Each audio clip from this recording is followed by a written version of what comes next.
Vaseline ছাড়া আমি চলতেই পারি না। আমার মুখে ভ্যাসলিন দিতে আমার খুব ভালো লাগে। ফেস ওয়াশ করার পর আমি ভ্যাসলিন দিয়ে রাখি বা বাইরে কোনোখানে যখন যাই তখন আমি ভ্যাসলিন লাগিয়েই যাই। নারকোল মাস্কটা একটু এনেছি, ভেবেছি লাগাবো, আর এটা পায়ে পড়ে গেছে। দাদু দেখে বলছে এই পা কীভাবে কেটে গেল, পায়ে কি হয়েছে সেটা বলে আমার দাদু দৌড়ে চলে এসেছে। তারপর মাস্ক লাগিয়ে মুখ ফেস ওয়াশ করে আমি বসে রয়েছিলাম। তারপর আমার দিদি মা মিলে আমাদের ছোটোবেলার গল্প শুরু করলো। বাবার কথা, দাদুর কথা, দিদির কথা, সব কথা বলছিল। যেহেতু ছোটোবেলা আমি এসব কিছুই পাইনি তাই গল্পগুলো শুনতে ভালো লেগেছিল। আর ছোটোবেলা আমি কী কী দুষ্টুমি করতাম সব কিছুই আমার মা বলেছে। আমি নাকি ছোটোবেলা খুব শান্ত একটা মেয়ে ছিলাম। তারপর আমরা সন্ধ্যার চাটা খেয়ে নিচ্ছি, দিদি এইদিকে মুখটা ঢেকে নিল। আর আজকে অভির সাথে আমি লুডো খেলতে লেগেছি।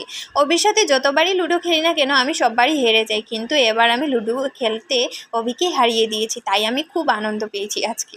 তো চলো আজকের মিনি ব্লগটা এতটুকুই। তোমরা সবাই ভালো থাকবে, সুস্থ থাকবে। দেখা হচ্ছে অন্য কোনো একটা মিনি ব্লগে। Tata, love you all, bye, take care.